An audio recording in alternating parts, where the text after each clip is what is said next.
This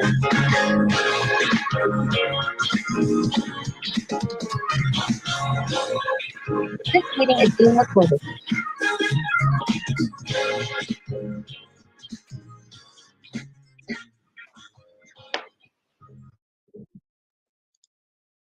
Well, good evening, National Baptist Convention USA Incorporated, and welcome to this evening's National Baptist USA Hope Health webinar, Temple Care Matters.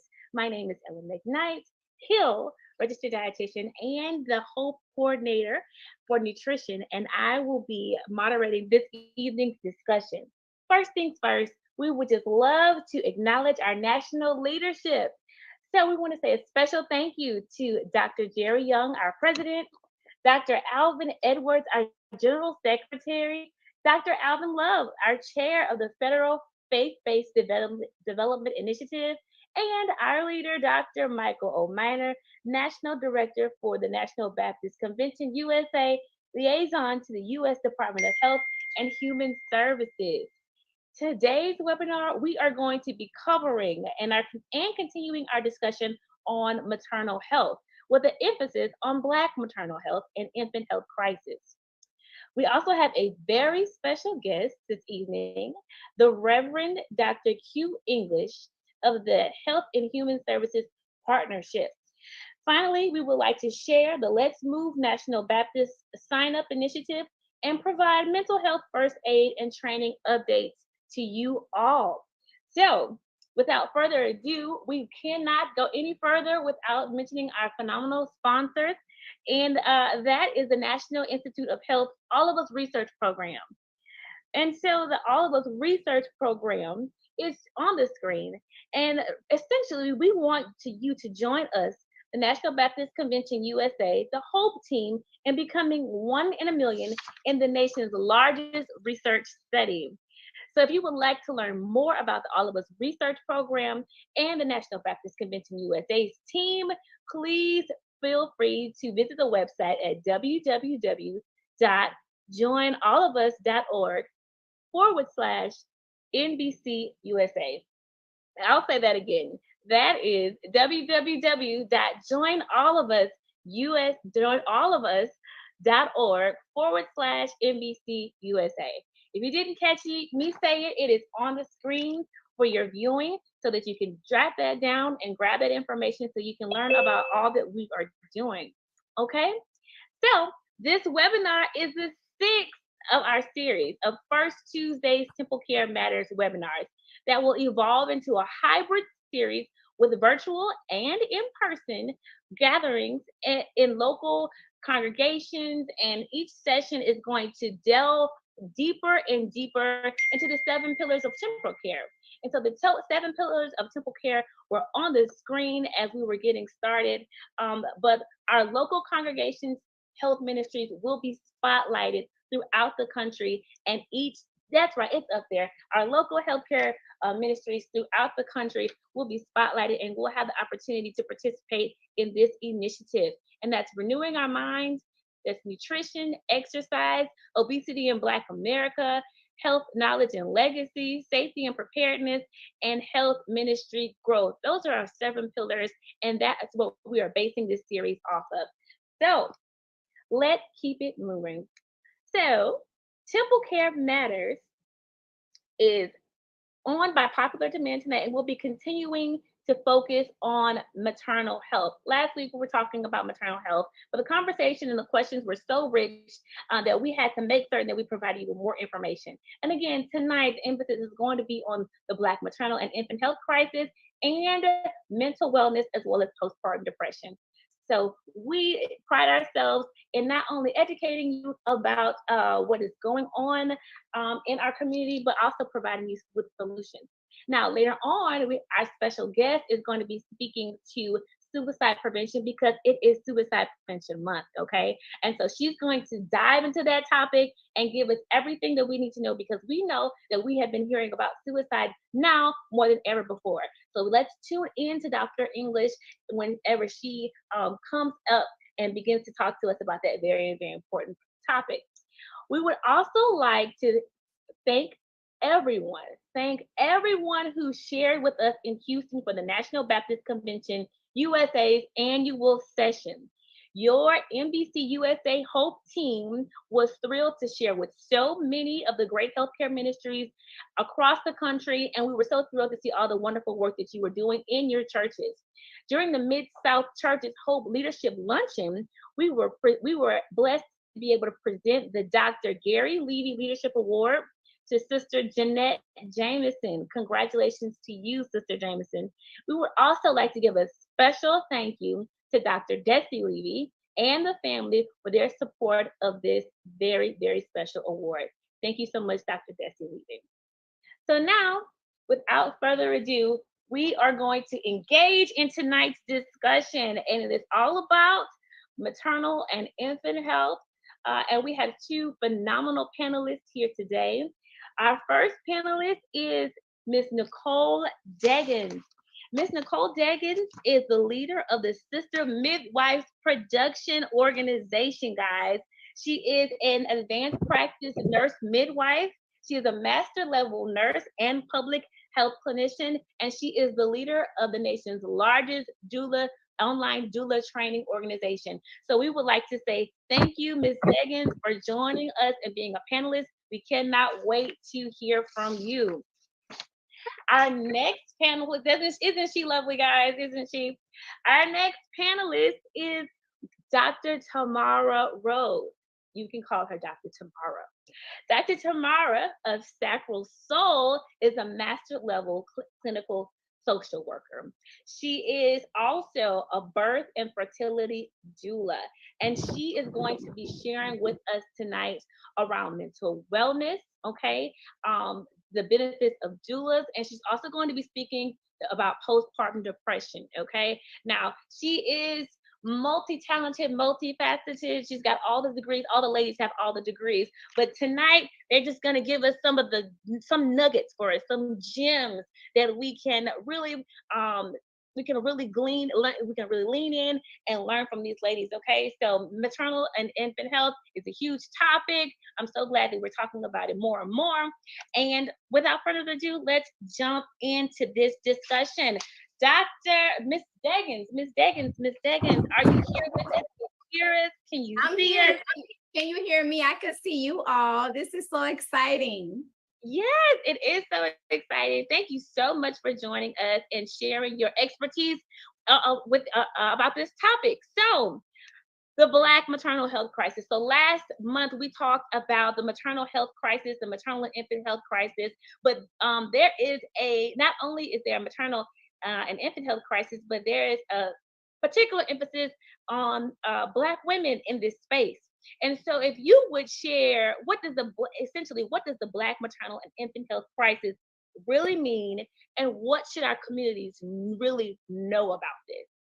Right on. That's a really great question. And for me, I know when most people are talking about the Black maternal health crisis, and if some of you were available for the call last month, some of this may be a repeat, but generally they're thinking and talking about the horrific maternal health outcomes that we have across our country. The United States spends the most money for maternal and infant care than any other industrialized country. But in spite of that, we have the highest maternal mortality rates in the world for industrialized countries. Now, I know that there are countries where women are dying more than in the United States, but when we're talking about industrialized countries, developed countries, those different terminologies, the United States is not only the worst, but we also have a rising maternal mortality rate, which means it is getting worse and not getting better. In fact, in 2020, 860 women died and over 60,000 suffered a near-death experience trying to bring forth life.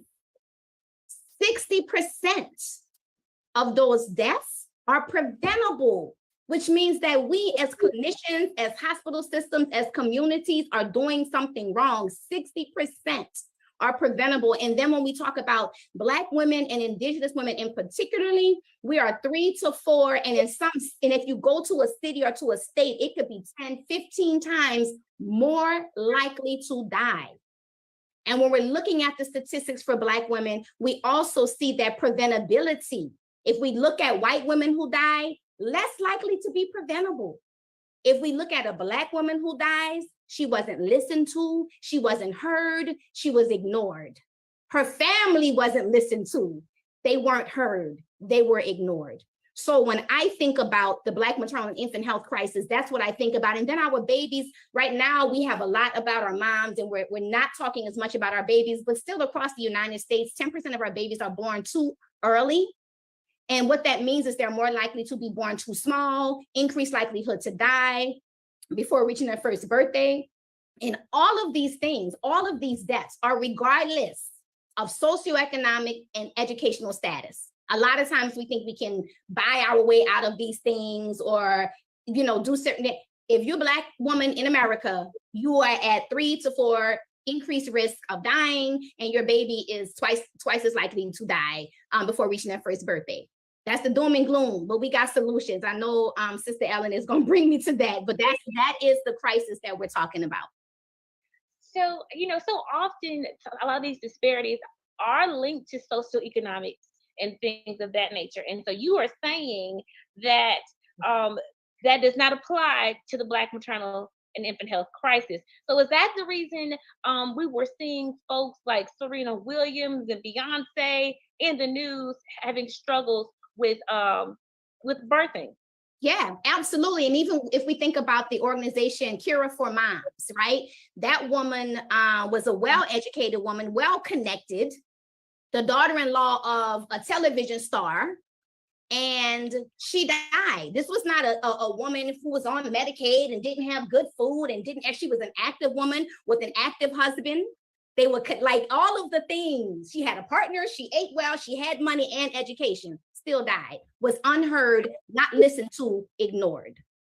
Right. And even if you don't have those things, no partner, no money, no good food, you ain't supposed to be dying. You don't deserve to die. Right. Right. Okay. So so you told us what the problem is. You told us what the issue is. What can women do to improve their overall maternal and infant health outcomes? And are there additional supports? Yeah, so one of the things that I like to talk about, I'll give like 3 different points. One of the things is being educated. And when I say educated, I don't mean now I'm pregnant and now I'm going to decide what kind of birth I want. No, I mean you 24 and you just got engaged. Now is the time before you're even we don't want children for 3 years. Perfect. Now is the perfect time to start really learning and getting connected to all of the different type of birth options. So think about home birth. I know when I say that, a lot of people kind of, oh my God, home birth. I want you all to know that we have only been birthing in hospitals consistently for 100 years max. And if you in the South, we ain't been birthing in hospitals consistently that long. So home birth, not for everybody, is a viable, healthy option for many, many women. Just consider it. Think about all of your options. When you were planning to get married, when you were planning college, when you were planning your career, you thought about these things 5, 10 years before you ever did them. So don't wait until you're almost pregnant to think about pregnant. Learn about all of your options before. And in addition to that, get healthy.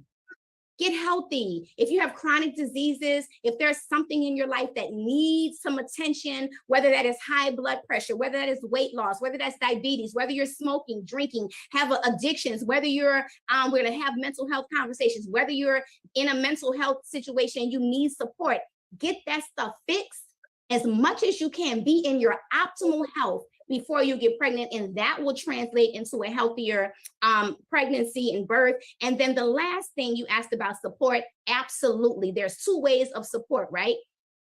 Listen, Dr. Rose is a doula on the call. I train doulas, just finished doing a doula training. Get you a doula.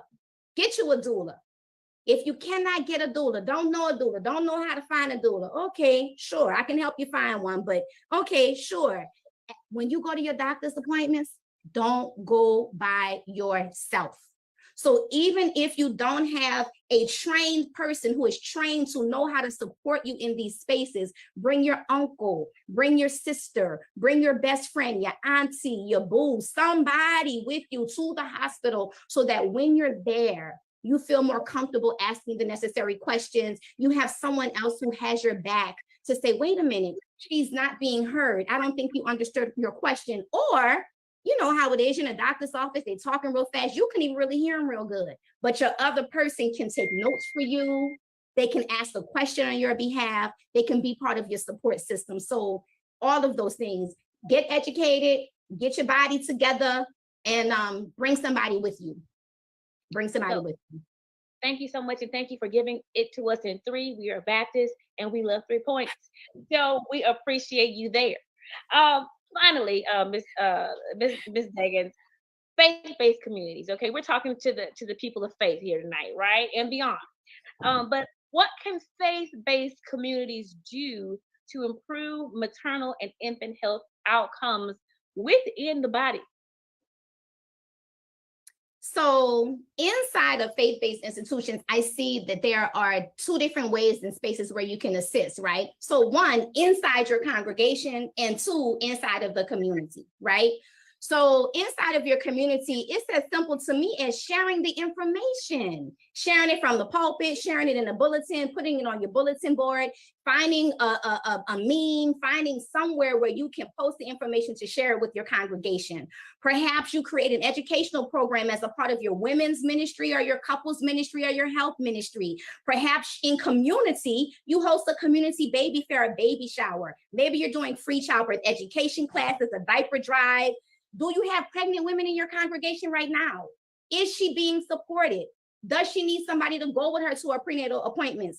Does she have questions? Does she need support navigating maternity leave? And does somebody in your congregation have that legal understanding and skill? And then one of the things I'll close with is that as Sister Midwife Productions, we've created something called a Healthy Birth Ambassador. So a doula is a non-medical provider who helps families in pregnancy and birth, not a midwife. A doula, non-medical. A Healthy Birth Ambassador, also non-medical. The difference is they are a doula, a childbirth educator, and a certified breastfeeding specialist. And they can help the women in your congregation navigate pregnancy, preconception through the postpartum period. They can host birth stories, sharing circles, and set up meal trains, which are the kind of things that can help support women in the postpartum period. And I know that Dr. Rose is going to come in and really tap in on this maternal mental health situation. But I would really, really beg of you, if you know Sister Janice had a baby and she don't look right and she don't sound right and she's not coming to choir practice anymore, I'm talking 3 months postpartum. She came back to church, but then she left, and now she's not answering her phone. Or when you do see her, she don't look good. Reach out to her. See if she is okay. We did just end Maternal Suicide Week, Awareness Week, and it is a leading cause of maternal mortality in communities. And so don't be afraid. We have to go back to the old ways of pulling the coattail when we see something that don't look or sound right. Thank you so much, Ms. Daggins. You have dropped several gems this evening. Please put your contact information in the chat, and we're going to get some closing words. But we're going to circle over to Dr. Tamara, because you talked about it's National Suicide Prevention Month. Dr. English is going to speak to that later on, but you said it was just Maternal Suicide Week last week. And so, Dr. Tamara, we need that licensed clinical social work clinician energy to come on over here and help us now. Okay, help us now. And so, can we talk a little bit more about postpartum depression? We hear that so often, Dr. Tamara, but what does it really mean? What is it? Well, thank you for having me again. I greet everybody in the spirit of love and light. So when we talk about postpartum depression, we're talking about, and people commonly refer to it, right, as the baby blues. And it usually happens shortly, after birth. There's a loss of interest in the baby, maybe a loss of interest in taking care of themselves, just an overall feeling of just, not wanting to eat, just feeling anxiety, uncontrollable crying, sadness, the feelings of not being a good mother, not being able to take care of their baby, not wanting to be left alone with the baby, like this overall, like, I am not going to be successful as a mom, I can't take it, kind of help me energy, right? And it usually happens between one in 7 or 1 in 8 women are usually affected, and it's usually because of the hormonal changes in the body that's taking place during birth. And women who tend to have more of a history of mental health in their family are at greater risk for experiencing postpartum depression. Mm, wow. So, Dr. Tamara, how does postpartum depression typically affect or impact Black women? It typically shows up in Black women because, again, when we think about how Black women, Black folk in general are socialized in society, we got to sweep some stuff under the rug. We're not supposed to talk about it. Don't tell what's going on in the family. Keep our business, to ourselves. And because of that, oftentimes, that's one reason why we don't want to reach out and get the help that we so desire to receive. Another thing is that also, I'm a superwoman. I'm supposed to be able to do it all as a Black woman. That's the narrative that we're raised under, the narrative that we're given. I'm a strong Black woman. And anytime I don't show up as a strong Black woman, something is wrong. And God forbid that something is wrong with me. And because of that narrative, I suffer in silence. So now I have this history of sweeping things under the rug. I have to be a superwoman. Meanwhile, I'm dying on the inside. And what am I supposed to do? Because I have this brand new baby. I'm supposed to be experiencing joy, love, and light, but I can't stand this little baby because of my hormones. I feel like a failure. I don't want to be left alone with the baby. What am I supposed to do? I can't call anybody because I got to be a strong Black woman. Right. And that's how it shows up. And so now I'm suffering in silence. And then we have sister such and such not showing up for choir rehearsal, or we have sister such and such showing up for choir rehearsal, right? And smiling and pretending like everything is okay. So we have to kind of be careful when we look for traditional signs or what people think are signs of depression. Depression may show up as me smiling and grinning and laughing and being the life of the party. And I'm dying on the inside, meanwhile, ready to commit suicide, but I'm smiling. You see. And so when we talk about depression, we want to make sure that we're just not looking for the person who's crying and sad and falling all over pews in church, or just not kept up and not put together, because we are supposed to have this amazing face that we present to society and to the world and to our congregations. And so sometimes it may show up as that as well. So if you know that there's been someone in your congregation or in your community who has given birth, and they're on one end of the spectrum or the other end of the spectrum or somewhere in between, it's important to check in and be a support and show up. Mm. You are really, really saying all the things that need to be said this evening, Dr. Tamara, especially in particular, depression does not always look like tears. Depression can look like a smile, So thank you so much for sharing that. So, we don't, if someone's sharing that they're feeling a certain kind of way, that we don't, brush their feelings off or make them feel guilty about the way they feel, after having a child. So thank you so much. So postpartum depression, what are some of the causes? We know what it is, we know how it impacts, we know how it can look, but where is this coming from? What are the causes of this? Again, most research indicates that a woman who has a history of mental health in their family will be more likely to experience postpartum depression. And then the other major cause is really looked at, is really based on the fact of the estrogen and the other hormones that are spiking during pregnancy. And it's a very natural occurrence when we talk about postpartum depression. Now, when we talk about postpartum psychosis, that's a completely different situation. And a person who's more likely to experience postpartum psychosis is a person who's already on the spectrum somewhere when we talk about bipolar disorder. And so that's a completely different thing. And so one thing, we want to make sure that we are naturalizing the fact that it's okay to have these feelings, right, after pregnancy. It's a very natural thing. A lot of women experience these things, but we want to provide those tools.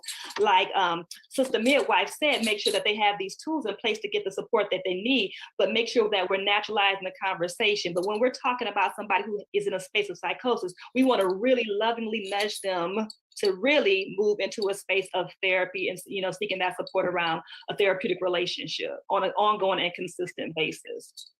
And so that was my final question. At what point should mom seek professional help?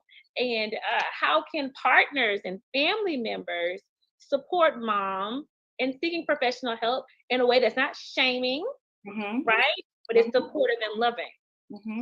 When we see that our mothers are, we're moving into month 2 and 3, and they can't seem to shake this depression or this depressive state, then we want to start to lovingly nudge them into a space of finding some support. And again, that therapeutic relationship is going to make all the difference in the world, because if a person is not feeling safe to have the conversation, safe to feel heard, safe to feel validated, and safe to be told that this is a very natural experience, especially for first-time new mothers, then we're missing the mark.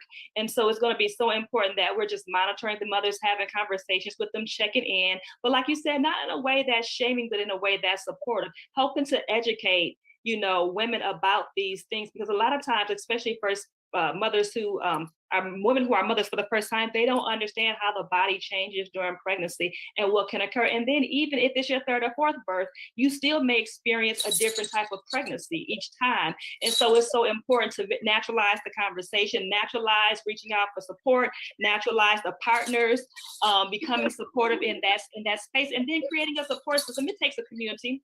We got away from that concept, helping the mother to realize you don't have to do it all by yourself. You don't have to be superwoman to this baby, to yourself, to your husband, to the church, to the community, and to everybody else. Let someone take care of you and support you. And this is the time, during the postpartum period, this is the time when we should be rallying around mothers to support them. Again, get a postpartum doula to provide that support. And doulas cannot just provide support during labor and delivery, but they can provide support at home. They can run errands. Like, they can do the things that you need to have done along with your partner and your family support system. And so it's so important to tell mothers and to empower them with a voice, to let them know it's okay to need assistance. It's okay to need help. In fact, you will need help, and we're here for that, especially members of our congregations. Dr. Tamara, thank you so much. Don't leave us, because we've got some questions, and I know that you and Ms. Deggins have the answers, okay? We've learned so much. We've learned about naturalizing the conversation. We learned about the hormonal imbalance. We learned about the seriousness of the Black maternal health crisis. We've learned about so many things that we can implement and that we can really share with somebody else, okay? And so with that conversation, we're going to segue onto our special guest tonight, and that is the Reverend Dr. Q English, okay? But before we jump into Dr. English's presentation and her talk on suicide prevention, we want to make certain that we acknowledge our sponsors one more time, and that is the National Institute of Health All of Us Research Program, okay? And so the All of Us Research Program, you can be one in a million. And again, that website is www.joinallofus.org/NBC USA. I'll say that one more time, www.joinallofus.org/NBC USA. Okay, without further ado. Right, save all your questions for Dr. Tamara and Ms. Deggins. Okay, they are going to answer them. They're excited to answer. They're ready to answer them. And Dr. English will be ready to answer your questions as well after her piece. But before we jump to Dr. English, I'm going to tell you about Dr. English. So we are so honored to have present our very special guest, Dr. English. She is the director of the Center for Faith-Based and Neighborhood Partnerships at the United States Department of Health and Human Services. She works closely with the White House. The White House's faith-based and neighborhood partnership staff. The Health and Human Services Center's core focus area include addressing COVID-19, maternal health, mental health in youth, suicide prevention, and and overdose prevention. Working with the operating divisions housed within the Health and Human Services, like the CDC and offices like the Administration for Children and Families, Reverend Dr. English and the center seek to address priorities identified by the Biden-Harris administration.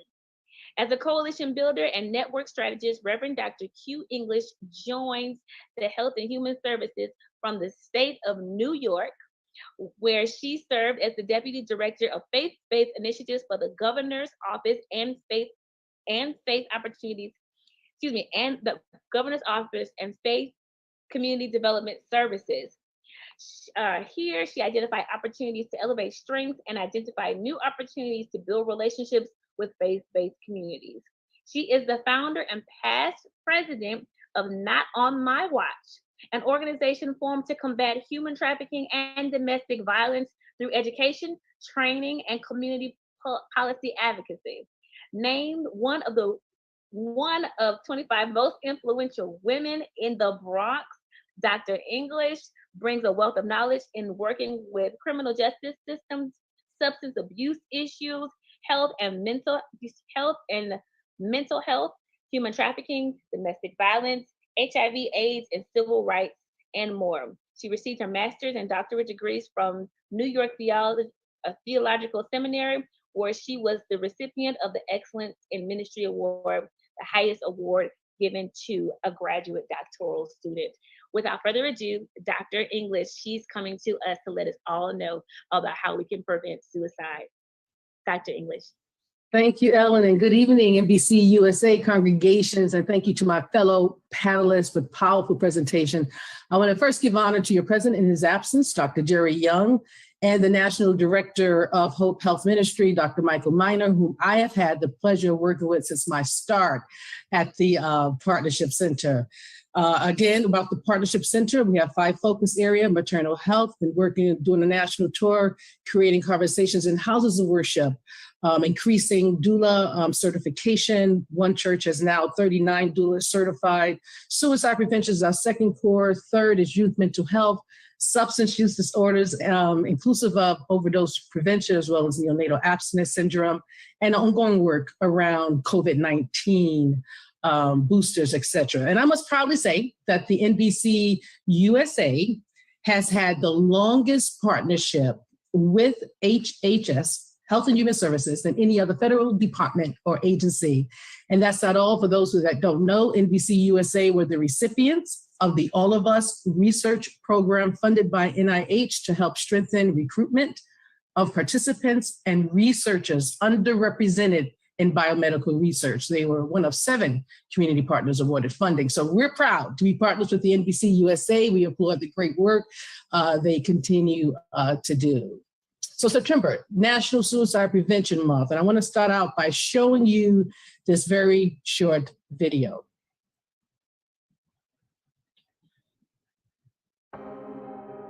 I grew up with one of the most horrific statements that can be made in anybody's household, and that was, what goes on in the house stays in the house.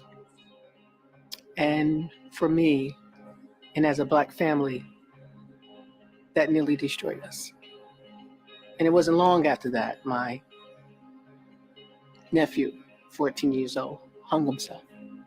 Wasn't long after that when you found my brother pushing a shopping cart in the middle of the street. Yeah, he was that one. I'm the father of a suicide victim. My daughter was my only child. She was my heart, and she took her life. If there had been a helpline in that hour of crisis, it could have made a difference. I've personally had to receive mental health and assistance. I've had family members who've received mental health, who've thought about suicide. The significant number of folks who are attempting suicide, who have suicided, are young people between the ages of 13 and 19. I have a friend who was very spiritual, loved the Lord, and who took her life. And the biggest problem was at the funeral, all of us knew it, and no one could talk about it. Growing up in a family of 15, I really do know what it means when individuals would say that what goes on in the home, stay in the home, because that's the way our parents really raised us. Too many people are experiencing suicidal crisis or mental health related distress without the support and care they need. There is hope. The Lifeline works. It helps thousands of people overcome crisis situations every day. The 988 dialing code is just a first step towards strengthening and transforming crisis care in this country. It serves as a universal entry point so that no matter where you live, you can reach a trained crisis counselor who can help. 988 offers 24/7 access to trained crisis counselors who can help people experiencing suicidal, substance abuse, and other mental health crises. To reach the Lifeline, people can call or text 988 or chat 988lifeline.org. 988 is more than just an easy to remember number. It's a direct connection to compassionate, accessible care and support for anyone experiencing mental health related distress. But we are at a moment in time now where we have to indeed break that cycle and be open to a number of things that are happening in our families, especially in the Black church. You may be the person that stands between them and that ultimate irreversible decision. Thank you for calling the Lifeline. How may I help you? Thank you. So we want you to help us spread the word and help us address the stigma that is so prevalent in our communities. And I'm going to ask them to share another screen right now that contains our QR codes that you can take a picture of with your camera, download the YouTube video and share it widely. Help us make this PSA go viral. So can we share that screen with the QR codes that are present on the PowerPoint? Do we see that yet, or it's coming? We can come back to that. One of the things we just need to know is that our country faces an unprecedented mental health crisis among people of all ages. And anxiety, we're inching higher, but the grief, trauma, and physical isolation of the last 2 years have driven Americans to a breaking point. And our youth have been particularly impacted as losses from COVID and disruptions in routines and relationships have led to increased social isolation, anxiety, and learning loss. An early study has found that students are about 5 months behind in math and 4 months behind in reading compared with students prior to the pandemic. Our Surgeon General in his most recent Youth Mental Health Advisory produced the following data. In 2019, 1 in 3 high school students and half of female students reported persistent feelings of sadness or hopelessness, an overall increase of 40% from 2009. And those seriously considering attempting suicide increased by 36%. And those creating a suicide plan increased by 44%. So between 2007 and 2018, suicide rates among youth ages 10 to 24 in the United States increased by 57%. And according to the National Alliance on Mental Illness, also known as NAMI, 1 in 6 U.S. youth aged 6 to 17 experience a mental illness each year. And 50% of all lifetime mental illness begins by age 14 and 75% by age 24. And up to 70% of youth in the juvenile justice system suffer from mental health disorders. And it's important to note that girls are much more likely to be diagnosed with anxiety, depression, or an eating disorder.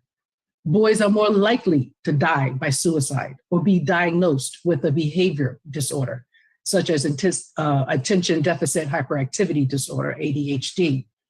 But in recent years, suicide rates among Black children below the age of 13 have been increasing rapidly, with Black children nearly twice as likely to die by suicide than white children. The suicide death rate among Black youth has been found to be increasing faster than any other racial ethnic group. And children growing up in poverty are 2 to 3 times more likely to develop mental health conditions than peers with higher socioeconomic status. And all that was before COVID-19. And during the pandemic, children and adolescents and young adults have faced unprecedented challenges. First, far too many children and youth have lost a loved one.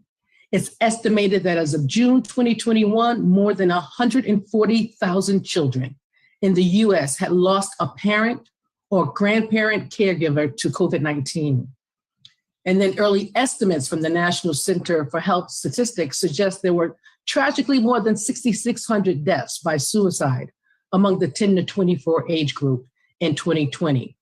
As a result, in early 2021, emergency department visits in the United States for suspected suicide attempts were 51% higher for adolescent girls and 4% higher for adolescent boys compared to the same time period in early 2019. You also need to know that suicide is the second leading cause of death among young people and was the 10th leading cause of death in the nation in 2019. And in 2019, one death by suicide happened almost every 11 minutes in the US. I remember asking myself as a child, why was I ever born? Not what was I born to do or become, but why, as in, why am I even alive? It came from a depressive state, beginning of suicidal ideation. So in response to this, the United States Health and Human Services announced critical investments to implement the 988 dialing code for the National Suicide Prevention Lifeline. So its current 10-digit number has become a 3-digit dialing code, 988, and we have approximately $288 million have been allocated. So it's available nationally for call, text, or chat. The implementation of 988 marks a significant step forward in strengthening access to care for 39 million Americans who experience suicidal, mental health, and substance use challenges each year. Even if they just want to talk, it's confidential. Information will not be shared, and it's available 24/7 to everyone. So standing up the 988 dialing code is a key part of the Biden-Harris administration's focus on ensuring that those in crisis have someone to call, someone to respond, and somewhere to go. We also know that COVID-19 has deeply affected Black and Latino communities. The pandemic's negative impacts, such as illness and death in families and disruptions in school and social life, disproportionately impacted those who were vulnerable to begin with and widened disparities. So we specifically know that certain groups of youth have been uniquely impacted by COVID-19. So racial and ethnic minority youth faced a variety of challenges. So Black youth were more likely than any other youth to lose a parent or caregiver to COVID-19. Youth in rural areas face challenges participating in school and accessing services. We also know that many young people are part of more than one at-risk group, which can put them at even higher risk of mental health challenges. For example, children with intellectual or developmental disabilities who lost a parent to COVID-19, or Black children from low-income families may require additional support to address multiple risk factors. Furthermore, this youth mental health crisis has been accentuated by large social media platforms. And while technology platforms have improved our lives in some ways, there is mounting evidence that social media is harmful to many kids and teens' mental health, well-being, and development. And as the Surgeon General has said, when not deployed responsibly and safely, these tools can pit us against each other, reinforce negative behaviors like bullying and exclusion, and undermine the safe and supportive environments young people need and deserve. So in the State of the Union, the president called on Congress to strengthen privacy protections, ban targeted advertising to children, and demand technology companies stop collecting personal data on our children. So we recently announced $40.22 million in youth mental health grants awarded and $47.6 million in new grants funding opportunity for school-based mental health program. So real quickly, let's go back to the impact of socioeconomic conditions. NAMI also reports that Black adults living below the poverty line are more than twice as likely to report serious psychological distress than those with more financial security. But despite the needs, only 1 in 3 Black adults who need mental health care receive it. And we are very much aware of the barriers to mental care, from socioeconomic disparities to access to trauma-informed care, which has been absent of cultural competency and cultural humility. And that brings me to the topic of stigma. One study showed that 63% of Black people believe that a mental health condition is a sign of personal weakness. And as a result, people may experience shame about having a mental illness and worry that they may be discriminated against due to their condition. And fear also could prevent people from seeking mental health care when they really need it. So growing up, this was my story. As a matter of personal opinion, we as families adhered and still do in many cases to what I consider one of the most dangerous, damaging, destructive, life-altering statement ever to exist. Just this one sentence. What goes on in the house stays in the house. And some things need to come out of the house. One of my best friends, she lived on the 13th floor of my building. I received a call that she had jumped out of the window because there was a fire in her department. And although she and her siblings had escaped the fire, she ran back in to save her father, who suffered from alcoholism. He was abusive. She lived in a domestic violence home. I didn't know that at the time. And so she died. And what became of the siblings? Never received care.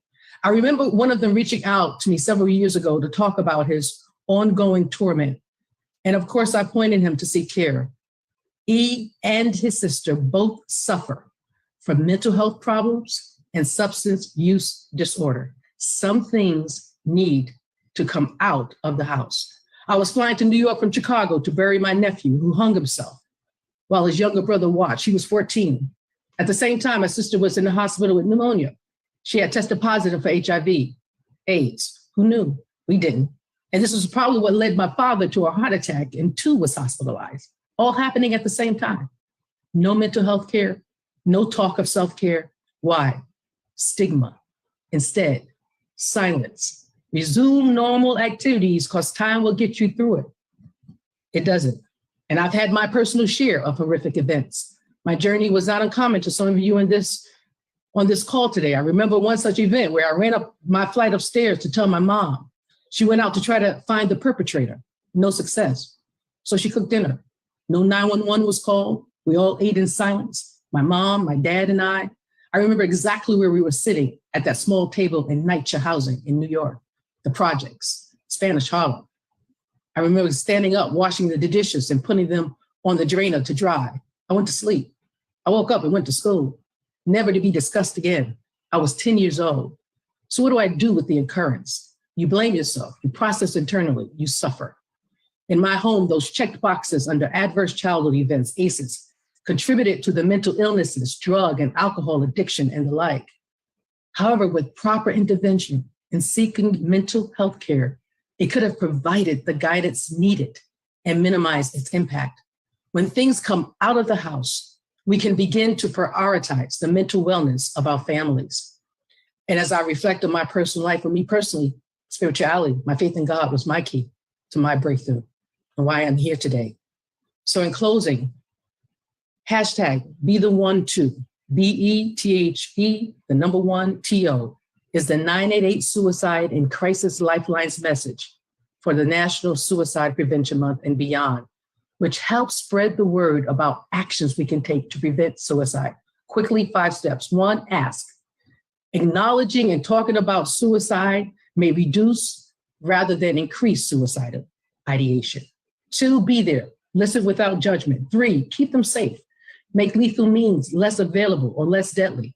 4, help them stay connected. Help someone at risk create a network of resources and individuals for support and safety. Number 5, follow up. Ongoing contact may be an important part of suicide prevention. So we need you, NBC USA. We need you to help break the cycle. Let's do our part in being the village once again. And remember, being the village means we don't have a right to put an expiration date on another man's trauma. But what we can do is meet them where they are, whether that's in the dirt, or on the sidewalk, wherever they are, and walk with them in whatever stage they are in toward their recovery. And if we could, can we show the QR code document again? God bless you, and thank you for having me tonight. Oh my gosh, thank you so much, Dr. English. Yes, the QR code is on the screen. We see it up. We're asking that everyone pause and take a screenshot of this QR code. Save it in your phone, save it in your photos, share it with others. If you are watching this on social media, we ask that you share this broadcast, tag somebody who can benefit from the information that you have heard here from tonight, from Reverend Dr. Q English, from Dr. Tamara, from Dr. Nicole. That was powerful. Again, we just want to make certain that you have the opportunity to take a picture of this QR code that's on the screen so that you can share it with your loved ones, family, and friends, and that you can store it in your photos. Dr. English, did you have any closing remarks before we head on over to Sister Nettie? You are on mute, Dr. English. Again, I just want to say, thank you for allowing me to be here, but it's very important that we're real proactive in this space because we are that village. We're that village. I believe that the village can once again raise its children. I'm crazy enough to believe that. And if with knowledge is power, take what you've heard tonight from everyone that's sharing, and let's be proactive. Let's do something. Let's be like Nike and just do it, right? Take those steps and being a firm listener, because one of the most effective means of communication is in our ability to listen. And we need to do more of that, particularly for our children. Thank you again for having me, and looking forward to our continued work together. Thank you so much, Dr. English. And speaking of just do it, that brings us to no one other than Sister Nettie Johnson, the National Director for Let's Move National Baptist, the creator of Temporal Care. And she is going to be giving us updates about Let's Move National Baptist, where we are with this initiative. And if you are not already engaged, how you can get engaged. Sister Nettie Johnson. Well, good evening, everybody. And thank you so much. Sister Ellen, you're doing a fantastic job moderating. And this has been such powerful information from Dr. Dennis, Dr. Rose, Dr. English. Truly, life is precious. Life is so precious. And we've learned a lot about how we can preserve and protect it. Just very quickly, we want to give a quick update about Let's Move National Baptist, where we are working to normalize exercise activity in the African American community with our free inclusive program that encourages not just members of National Baptist churches, but people in the communities where we sit and serve to engage in meaningful movement daily, every day, doing something physical, something to get out of the sedentary mode so that we can honor God through care of our earthly temples. And today what we want to do, y'all, is we want to just share a little bit about what a couple of the folks that have been sharing has. I just wanted to highlight a couple of things, and I think there's some slides on the screen really quickly. This is what some of our members are doing. Sister Brenda Berry says she has prioritized activity. She says, I committed to dedicating a portion of my time to enhance my personal, emotional, physical, and spiritual well-being. Bravo to you. Sister Lee Merriweather says she is grateful to wake up every day, right? Life is precious. And she honors that by starting her day every morning with prayer and walk. Sister Carper says, we're fearfully and wonderfully made, and she is so grateful to move. And she said she's inspired by an 85-year-old man that every morning she sees him out taking a walk with his dog. I'm impressed at the 85 and the 530, and Sister Carper, that you are out there doing that. We have a couple more. Sister Maxine Johnson says that she's grateful for mobility, for the activity of her limbs, a sound mind and spirit, and she joined to inform and inspire others around you. God bless you, Sister Maxine. Keep doing that. Sister Cindy White said she asked God to give her strength to endure, to increase her walking, and she has increased from 8,000 steps per day to 10,000 steps per day. Y'all, we talking about doing this thing, making some changes. And just two more. Sister Maxine Johnson said, for the Lord is your strength. He's with you wherever she goes. She says, I'm grateful for my activity. Being active has helped me to get off my blood pressure medicine. Y'all, praise God. We're talking about taking the information and the knowledge that is being shared and putting this thing in place. Somebody clap on that, getting off some medication, y'all, making some changes, prioritizing our self-care. And y'all, all of these things, God is so awesome that every single aspect of what we talked about today, they all tie in and support one another. Sister Davis told us that before you get pregnant, be in the best physical shape that you can possibly be. Make sure that your health is well. We know that exercise can help to some degree with things like depression and and helping with our mental position and how we feel. So all of these things do work together. So we just are excited to see the changes that people are making, and we are encouraging you, if you have not yet joined us in Let's Move National Baptist, to come on and join us. Come on and join us. Really quickly, every month, we are blessed to encourage and to celebrate and to honor folks that are just doing this thing with a giveaway. And we want to announce that the $100 gift card is going to one of the members that did share in their activity. You have two requirements. Every time that you put up on the sharing form for each day that you moved meaningfully, we're just talking about having intention, doing something for your body. You report that for us each time. That gets you one entry, and then you have to be on the webinar. So out of the tons of responses that we got, today's winner is Lee Merriweather. Lee Merriweather, she is on the webinar today, and you will be getting a $100 gift card. And so if you have not been reporting your activity and how you're moving in your change, y'all, please do so. We want to celebrate God and celebrate you together. We want to encourage and celebrate together and spread that example. So you can please do so by going to the form. The actual web address will pop up in the chat.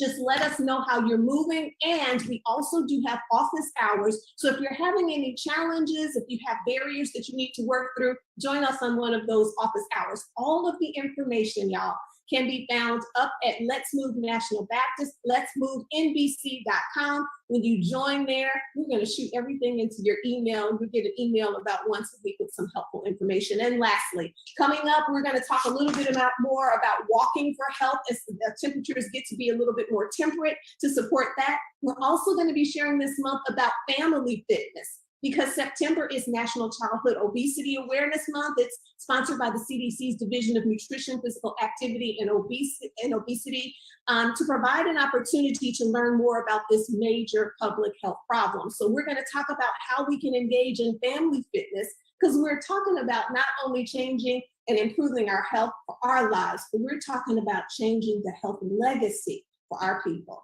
So thank you all for those that are participating. Congratulations, Lee Merriweather, your gift card is on the way, and y'all keep on moving. Keep on moving. We look forward to doing it together.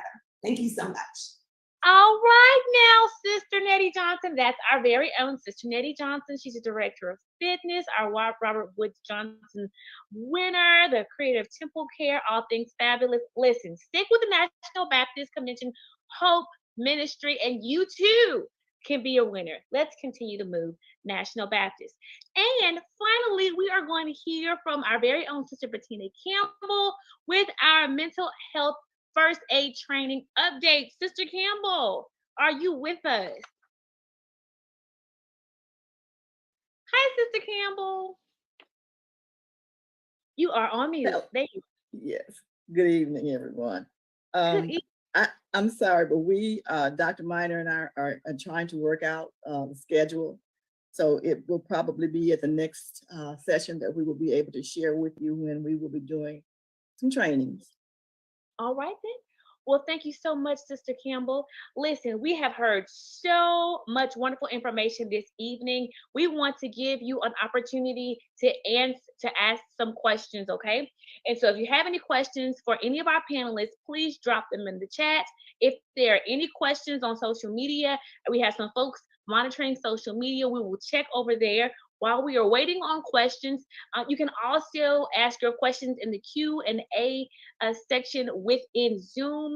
So if you are in Zoom, you can ask your questions in the chat or in the Q&A function. And if you're watching on social media, you can drop your questions in the comment section, and we will try to get them answered before our webinar is over. But again, we want to thank our sponsors, National Institute of Health, the All of Us Research Program, for being a major sponsor of this